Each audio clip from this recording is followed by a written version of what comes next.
یعنی انسان کا خدا کے ساتھ بھی رشتہ ہونا چاہیے اور انسان کا انسان کے ساتھ بھی رشتہ ہونا چاہیے.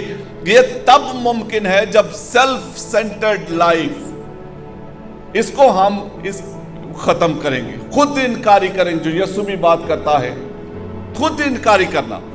میری زندگی دوسروں کی خدمت کے لیے ہے. آپ یاد کریں, میں نے بہت پہلے آپ سے کہا تھا, بہت سارے اداروں نے ایک موٹو چنا ہوتا ہے, بورن ٹو سرو. ہم پیدا ہی اس لیے ہوئے ہیں کہ خدمت کریں,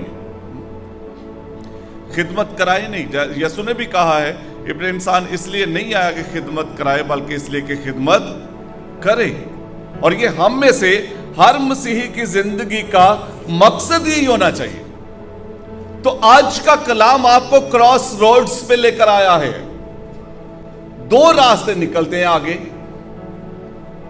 ابھی تک آپ اگر چلتے آ رہے ہیں تو آگے سے دو راستے اور نکلتے ہیں. ایسے چوک پر آپ کو لے کر آ گیا ہے,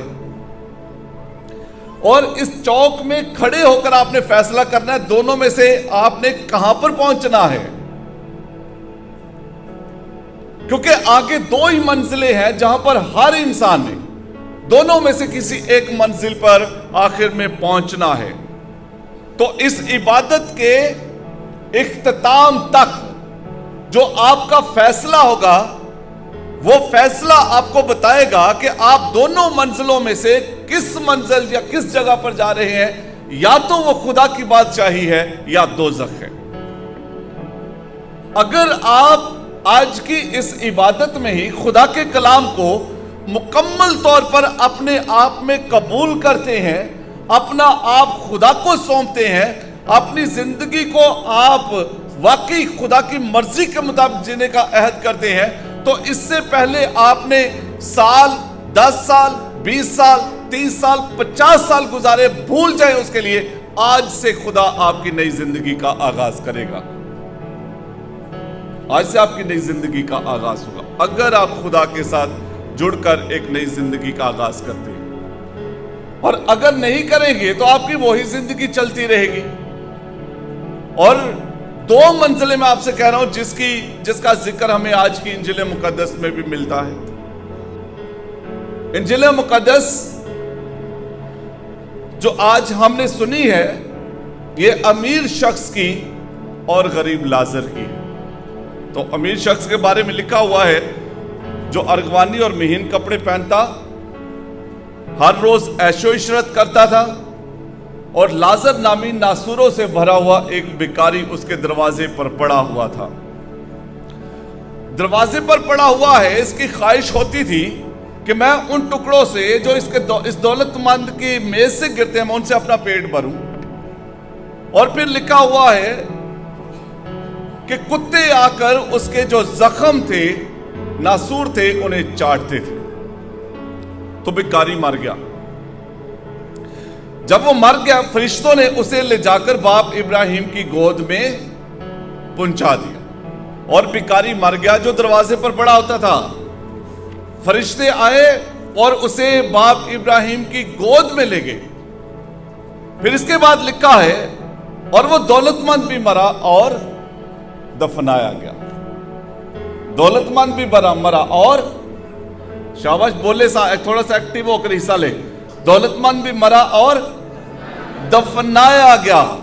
اور پھر جب اس کی آنکھیں کھلی ہیں, لکھا, اور جب اس نے عالم اسفل کے عذاب میں مبتلا ہو کر اپنی آنکھیں اٹھائی تو دور سے ابراہیم کو دیکھا اور لازر کو اس کی گود میں.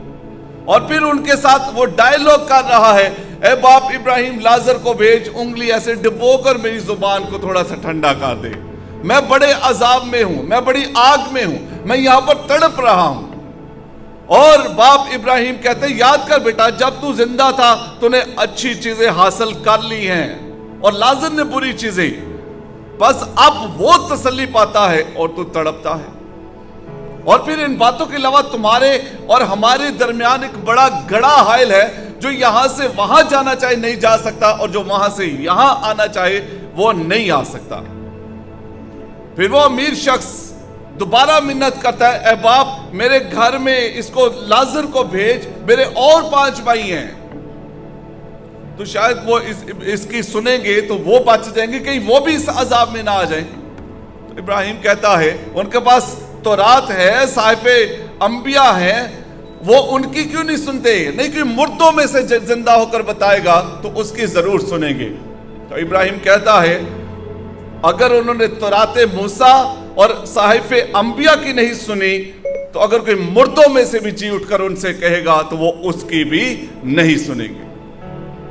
آپ کس کا کلام سن رہے ہیں؟ جو مردوں میں سے. حضرت ابراہیم کہہ رہا ہے اگر کوئی مردوں میں سے بھی جی اٹھے گا تو وہ اس کی بھی نہ مانیں گے, اس کی بھی نہ سنیں گے. ہم تو سن رہے ہیں نا. دو زندگیاں آج کی انجیل مقدس میں ہمارے سامنے پیش کی گئی ہیں, امیر شخص اور غریب لازر. تو آپ ان کی زندگیوں کا جو ایک کنٹراسٹ ہے, موازنہ ہے, آپ وہ دیکھیں. جب وہ دنیا میں رہے ہیں تو ان کی زندگی کا کیا تجربہ رہا ہے. ایک عیش و عشرت میں زندگی گزارتا تھا, اس کی ساری خواہشات پوری ہوتی تھی, اور دوسرا دروازے پر پڑا ہوا اس امید میں ٹکڑے مجھے مل جائیں گے اور میرا پیٹ بھر جائے گا, اور وہ ٹکڑے بھی اسے کوئی نہیں دیتا تھا.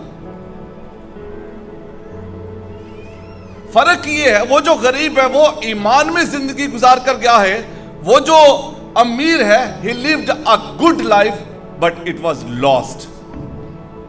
جیسے ہم بیہیو کرتے ہیں نا کبھی کبھی. امیر اچھی زندگی, عیش و عشرت کی زندگی جس کی ہر انسان خواہش کرتا ہے, ایسی زندگی گزار کر گیا لیکن ایمان نہیں تھا اس کی زندگی کے بیچ میں. پہلی بات میں نے آپ سے کہا ان کی جو زمینی زندگی ہے ان کا کنٹراسٹ دیکھیں, دونوں میں بڑا فرق ہے. دوسری بات ان کے ایگزٹ ایکسپیرینس, جب وہ اس دنیا سے رخصت ہوئے ہیں اس میں کنٹراسٹ دیکھیں. وہ جو امیر تھا جس کے آس پاس شاید اس زمینی زندگی میں بڑے لوگ اکٹھے ہوتے ہوں گے, جشن مناتے ہوں گے, پارٹی کرتے ہوں گے, رشتہ دار خاندان کس کے پاس بڑا پیسہ, سارے اکٹھے ہوتے ہوں گے. جب وہ مرا ہے he was alone.